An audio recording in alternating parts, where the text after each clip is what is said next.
ସୁଦଶା ବ୍ରତ କରିବା ପୂର୍ବରୁ ଏହିସବୁ କଥା ଗୁଡ଼ିକ ସମସ୍ତେ ଧ୍ୟାନର ସହିତ ଜାଣିବା ଦରକାର।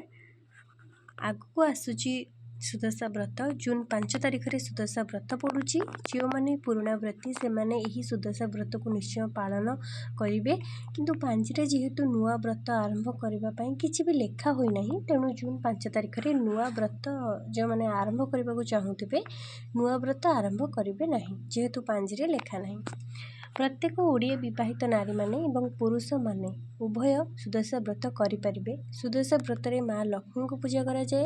ଘରେ ସୁଦଶା ପଡ଼ିବା ପାଇଁ ଅର୍ଥାତ୍ ଘରର ଭଲ ଦଶା ପାଇଁ ଏହି ବ୍ରତଟି ରଖାଯାଇ ମା ଲକ୍ଷ୍ମୀଙ୍କର ପୂଜା କରାଯାଏ। ସୁଦଶା ବ୍ରତ ଯେଉଁମାନେ କରନ୍ତି ବହୁତ ଗୁଡ଼ାଏ ନିୟମ ପାଳନ କରିବାକୁ ହୋଇଥାଏ। ଯେମିତିକି ହାତରେ ବ୍ରତ ପିନ୍ଧିବାକୁ ହୁଏ, ଆମିଷ ଖିଆଯାଏ ନାହିଁ, ଉପବାସ କରିବାକୁ ପଡ଼େ, ଏମିତି ଆହୁରି ଅନେକ ନିୟମ ମାନିବାକୁ ମଧ୍ୟ ପଡ଼ିଥାଏ। ନାରୀମାନେ ସୁଦଶା ବ୍ରତ କଲେ ସବୁ ନିୟମକୁ ମାନିକି ସେମାନେ ବ୍ରତ କରନ୍ତି। କିନ୍ତୁ ପୁରୁଷମାନେ ମଧ୍ୟ ଏହି ସୁଦଶା ବ୍ରତକୁ ରଖିପାରିବେ। ମା ଲକ୍ଷ୍ମୀଙ୍କର ବ୍ରତକୁ ସେମାନେ ମଧ୍ୟ ହାତରେ ଧାରଣ କରିପାରିବେ। କିନ୍ତୁ ସେମାନେ ଯେହେତୁ ବାହାରେ କାମ କରନ୍ତି, ସବୁ ନିୟମକୁ ମାନିକି ଚାଲିବା, ବ୍ରତ ବାନ୍ଧିବା ଏସବୁ କରିବା ଟିକେ ସମ୍ଭବ ହୋଇପାରେ ନାହିଁ। ସେଥିପାଇଁ କେହି ପୁରୁଷ ଏହି ସୁଦଶା ବ୍ରତକୁ କରନ୍ତି ନାହିଁ। କିନ୍ତୁ ଯେଉଁମାନେ ଚାହିଁବେ ନିଷ୍ଠାର ସହିତ ଏହି ବ୍ରତକୁ ରଖିବା ପାଇଁ ସେମାନେ ରଖିପାରିବେ। ସୁଦଶା ବ୍ରତ ଯେଉଁମାନେ ବି କରିବେ, ବ୍ରତ ପୂର୍ବ ଦିନଠାରୁ ବ୍ରତ ପାଇଁ ଯାହା ବି ସବୁ ପୂଜା ଜିନିଷ ଆବଶ୍ୟକ ତାହା ସବୁ ସଜାଡ଼ିକି ରଖିଦେବା କଥା। ଯାହା ସବୁ ପିତ୍ତଳ ପୂଜା ବାସନ, ପିଢ଼ା, ଖଟୁଲି ଏସବୁକୁ ମଧ୍ୟ ସଫାସଫି କରି ଧୋଇକି ରଖିଦେବା ଉଚିତ। ଯେମିତିକି ପିତ୍ତଳ ଘଣ୍ଟି, କଳସ, ଦୀପ, ଧୂପଦାନୀ, ପିତ୍ତଳ ଥାଳି ଇତ୍ୟାଦିକୁ ପୂର୍ବ ଦିନଠାରୁ ସଜାଡ଼ିକି ଧୋଇକି ରଖିଦେବା କଥା। ମା ଲକ୍ଷ୍ମୀଙ୍କର ସୁଦଶା ବ୍ରତରେ ଯାହା ସବୁ ପୂଜା ହେବ ସବୁ 10ଟି ଲେଖାଏଁ ହିଁ ପୂଜା ହେବ। ଯେମିତିକି 10ଟି ଫଳ, 10ଟି ଫୁଲ, 10ଟି ଦୁବ, ବରକୋଳି ପତ୍ର, 10ଟି ଗୁଆ, 10 ପୁରଦିଆ ମଣ୍ଡା ପିଠା, 10 ପ୍ରକାର ଫଳରେ ପଣା, ବ୍ରତରେ 10ଟି ଗଣ୍ଠି ଇତ୍ୟାଦି ସବୁ 10ଟି ଲେଖାଏଁ ହୋଇ ପୂଜା ହୋଇଥାଏ। ଯେଉଁ ନାରୀମାନେ ବ୍ରତ କରିବେ ସୁଦଶା ବ୍ରତ ଦିନ ଧଳା କିମ୍ବା ହଳଦିଆ କିମ୍ବା ହାଲକା ଫିକା ରଙ୍ଗର ଶାଢ଼ୀ ପିନ୍ଧିକି ପୂଜା କରିବେ। ଅତି ଗାଢ଼ା ରଙ୍ଗ କିମ୍ବା ନୀଳ ରଙ୍ଗ, କଳା ରଙ୍ଗର ସୁଦଶା ବ୍ରତରେ ଏହିସବୁ ରଙ୍ଗର ଶାଢ଼ୀ କେବେ ବି ପିନ୍ଧିକି ପୂଜା କରାଯାଏ ନାହିଁ। ଆପଣ ସେଦିନ ହଳଦିଆ କିମ୍ବା ଧଳା ରଙ୍ଗର କିମ୍ବା ହାଲକା କୌଣସି ରଙ୍ଗର ଶାଢ଼ୀ ପିନ୍ଧି ପୂଜା କରିପାରିବେ। କଟନ ଲୁଗା, ସୂତା ଲୁଗା।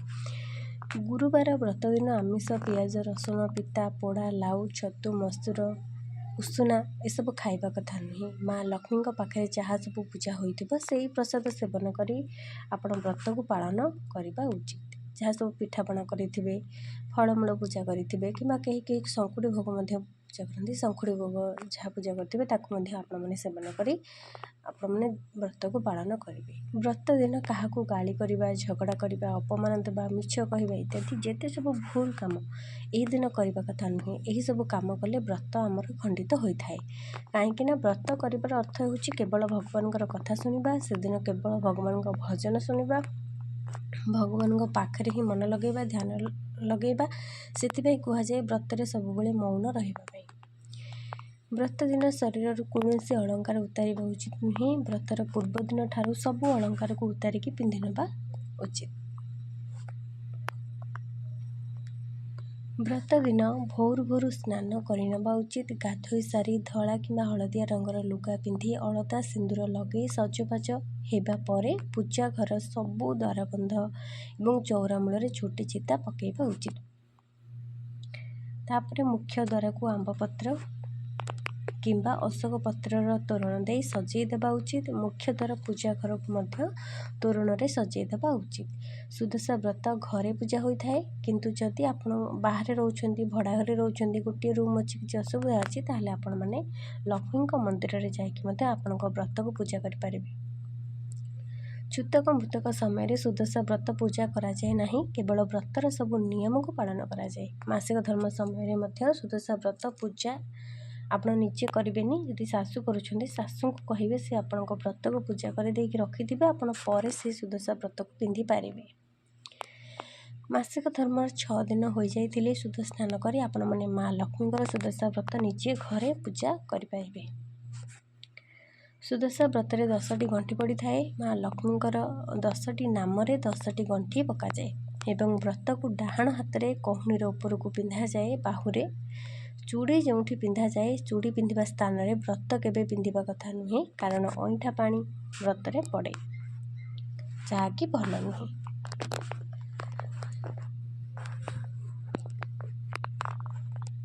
ବ୍ରତରେ ଯେଉଁ 10ଟି ଗଣ୍ଠି ପଡ଼ିଥାଏ, ସେହି ଗଣ୍ଠିର ନାମ ହେଉଛି ଲକ୍ଷ୍ମୀ ନାରାୟଣୀ, କମଳିନୀ, ଶ୍ରୀହରିପ୍ରିୟା, ପଦ୍ମାଳୟା, କମଳା, ଚଞ୍ଚଳା, ବିଘ୍ନସେନୀ, ସିନ୍ଦୁର ଦୁଲରୀ, ଦୁର୍ଗତି ନାଶିନୀ ଏବଂ ବିଷ୍ଣୁ ପାଟରାଣୀ।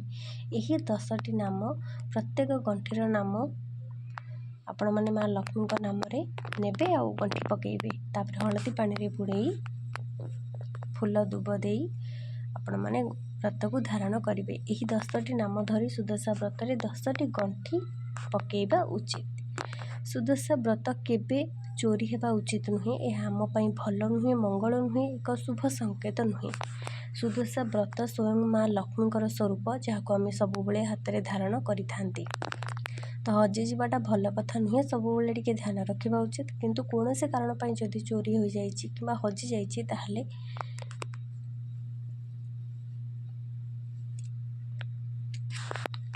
ମା ଲକ୍ଷ୍ମୀଙ୍କୁ କ୍ଷମା ମାଗି ନେବା ଉଚିତ।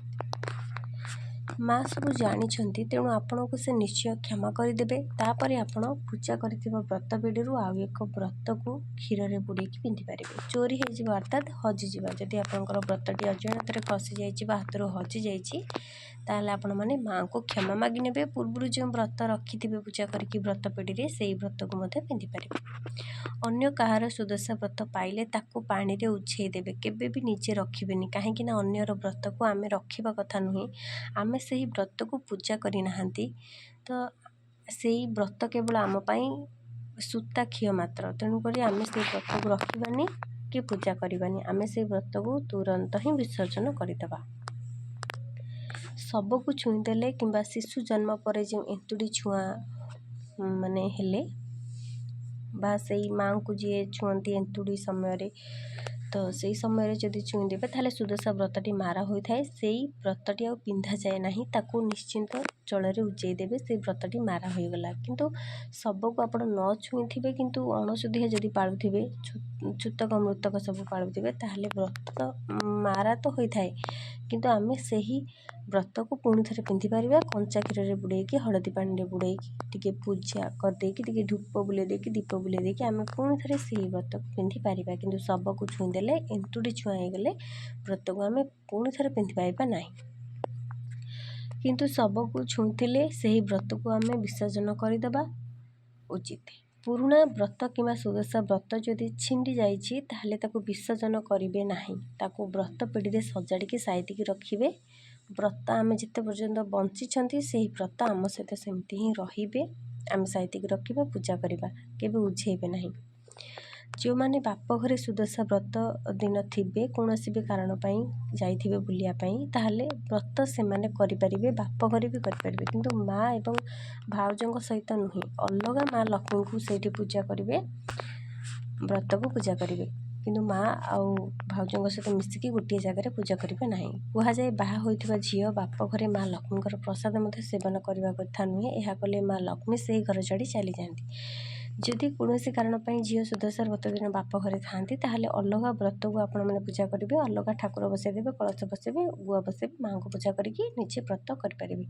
ଯଦି ଭାଉଜ ମା ମନ୍ଦିରରେ ଯାଇକି ପୂଜା କରୁଛନ୍ତି ଲକ୍ଷ୍ମୀ ମନ୍ଦିରରେ, ତାହେଲେ ଆପଣ ଅଲଗା ଅଲଗା ଭୋଗ ଥାଳି ପ୍ରସ୍ତୁତ କରିବେ। ମାଆଙ୍କ ଥାଳିରେ ବା ଭାଉଜଙ୍କ ଥାଳିରେ ଏକାଥରେ ଗୋଟିଏ ବ୍ରତ ନେବେ ନାହିଁ କି ଭୋଗ ସବୁ ନେବେ ନାହିଁ, ଅଲଗା ଅଲଗା ଥାଳିରେ ନେଇକି ପୂଜା କରିବେ।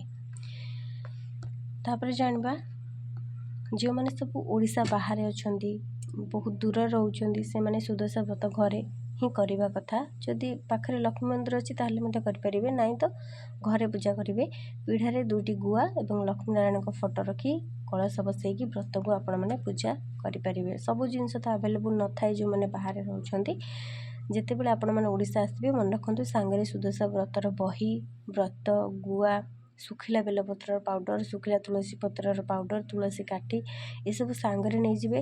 କିମ୍ବା ବ୍ରତ ପାଇଁ ଯାହା ସବୁ ଦରକାର, ଆଗକୁ ଆପଣମାନେ ଯାହା କିଛି ବ୍ରତ କରୁଛନ୍ତି ତା ପାଇଁ କିଛି କିଛି ଦରକାର ଯାହା ଆମେ ରଖିପାରିବା ପାଖରେ ସାଇତିକି, ସେସବୁ ଜିନିଷକୁ ଏଇଠୁ ନେଇକି ରଖିଥିବେ। ଯେମିତି ଆଗକୁ ଯେକୌଣସି ବ୍ରତ ପୂଜା ହେଲା ଆପଣମାନେ ସହଜରେ କରିପାରିବେ।